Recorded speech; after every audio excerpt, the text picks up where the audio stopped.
salah satu keistimewaan Ramadan adalah karena di dalamnya terdapat satu malam yang mempunyai bobot khairun min alfi syahrin.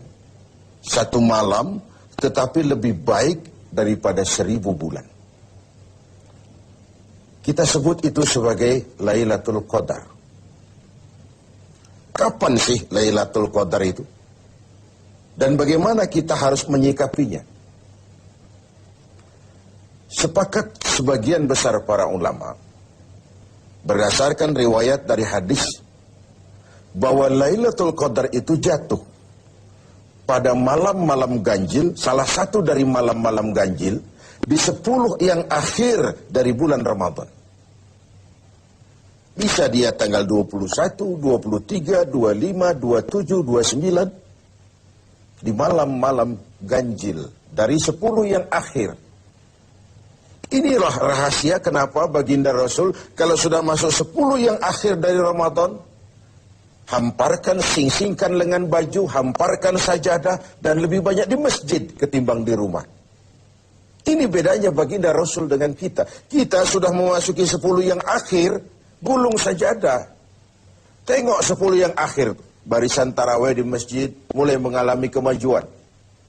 Orangnya makin susut.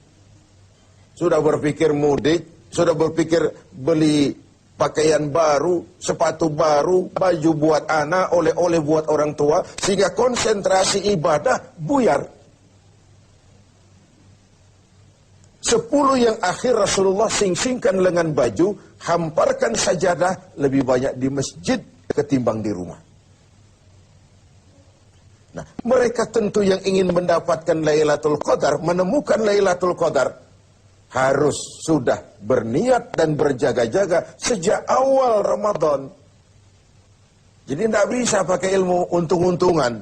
20 Ramadan tidak tarawih, 21 berangkat ke masjid, 22 libur lagi, 23 masuk. Kenapa? Wah, ini malam ganjil. Tidak seperti itu moralitasnya. Dia berjaga-jaga sejak awal Ramadan untuk mendapatkan Lailatul Qadar ini. Bagaimana kita harus menyikapi Lailatul Qadar ini? Tentu kita harus melihatnya dari sisi betapa rahman dan rahimnya Allah itu. Maha kasih, maha penyayang, maha pengampun, maha menerima taubat. Umat-umat terdahulu sebelum kita diberikan umur yang relatif panjang. Nabi Adam 2000 tahun.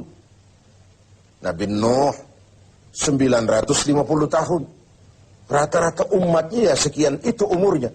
Jadi secara hitung dagang, kalau 300 tahun mereka bergelimang dosa, kan masih punya stok 400 tahun untuk bertaubat. Umpama hitung-hitungannya harus begitu. Kita umat Nabi Muhammad ini, umat terakhir ini, diberikan umur yang relatif pendek. Bahkan kalau mencontoh kepada Rasul, 63 tahun beliau wafat meninggalkan kita semua. 63 tahun. Taruhlah kita seperti itu. Kalau 40 tahun kita bergelimang dosa, sisa umur cuma 33 tahun, ditebus dengan taubat seperti itu, kan belum seimbang neracanya. Apa dosa lalu harus tidak terampuni? Apa tidak ada peluang untuk melakukan pemutihan terhadap seluruh kesalahan yang pernah kita lakukan? Dari sisi inilah kita melihat makna Lailatul Qadar.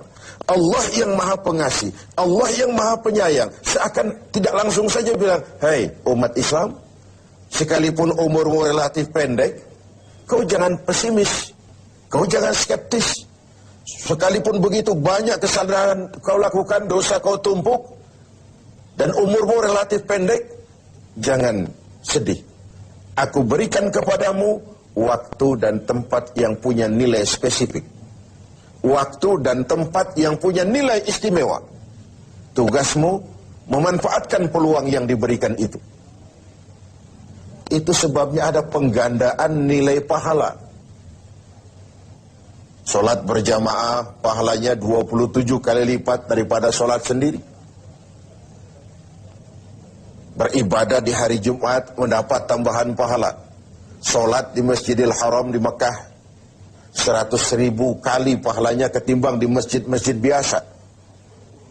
Itu tidak lalu berarti sudah sholat di sana lalu berhenti lagi sholat di mana-mana karena merasa sudah banyak stok, sudah punya banyak devisa. Bukan itu pengertiannya.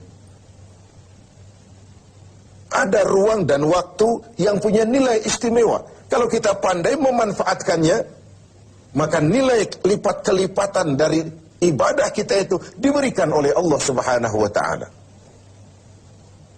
Itulah sebabnya Allah menyediakan ada bulan istimewa Ramadan, ada hari istimewa Jumat, ada waktu istimewa sepertiga malam yang akhir, ada tempat istimewa Arafah, Mina, Multazam, Raudhah, Zamzam. Ada waktu yaitu Lailatul Qadar. Satu malam lebih baik dari 1000 bulan. 1000 bulan itu kan 83 tahun. Dan jarang orang sekarang yang mencapai umur 83 tahun. Yang kedua, kita harus melihat Lailatul Qadar ini dari perspektif kita sebagai manusia. Tidak ada orang yang tidak pernah salah. Sengaja atau tidak, kecil atau besar, khilaf atau terpaksa, setiap kita mesti pernah melakukan kesalahan. Ya kepada sesama manusia, ya juga kepada Allah.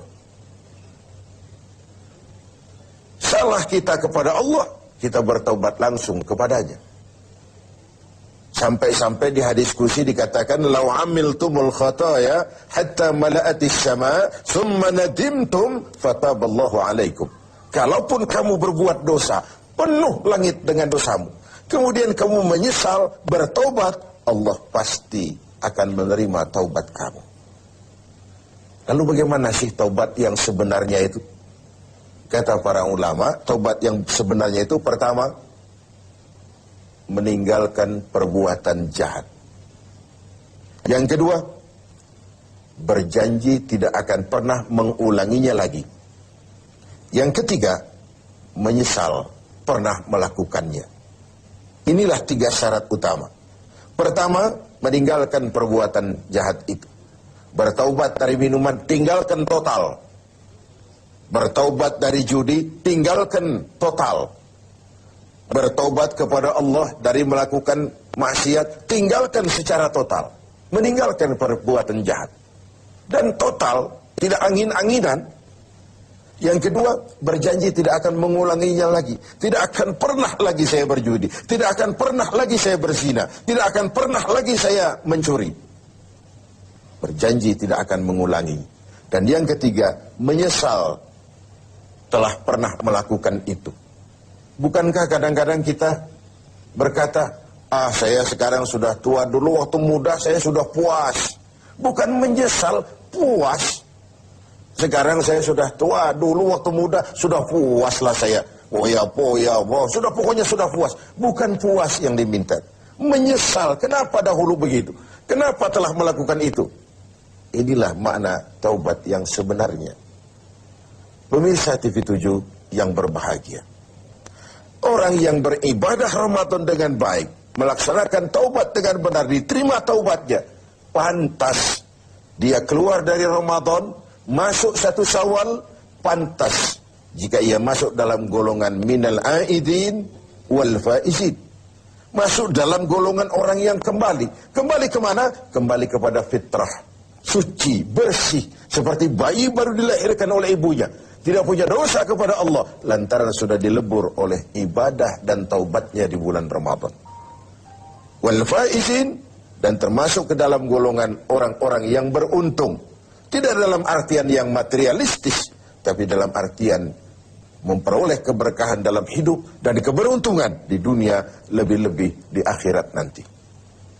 Inilah Ramadan, di mana kita selalu mencari nilai tambah dari setiap amal yang kita lakukan. Karena umur yang diberikan relatif pendek. Dosa yang kita kerjakan relatif banyak. Kalau neracanya tidak diimbangi dengan upaya mencari nilai tambah tadi, boleh jadi tidak akan ada keseimbangan dalam neraca hitung-hitungan kita di hadapan Allah Subhanahu wa Ta'ala. Padahal seimbang saja sudah rugi. Kita ingin masuk dalam fa'amman thaqulat mawazinuhu, Orang yang berat timbangan kebaikannya, bukan yang berat timbangan kejahatannya. Adanya nilai keseimbangan ini akan membawa kita kepada keberuntungan di padang mahsyar kelak, di pengadilan Qadhi Rabbul Jalil. Oleh karena itu, dalam setiap langkah di Ramadan, mengisi Ramadan ini, kita tetap berupaya mencari nilai tambah dari suatu amal. Dan amalan itu, bagaimanapun baiknya sudah kita kerjakan, tetap mengacu kepada fa'idha faragta fansub. Kalau sudah selesai kau kerjakan satu perbuatan, sing-singkan lengan bajumu, bersiaplah untuk tugas berikutnya. Tidak ada puas, tidak ada prestasi puncak. Bagaimanapun baiknya sudah yang kita lakukan. Salah satu keistimewaan Ramadan adalah karena di dalamnya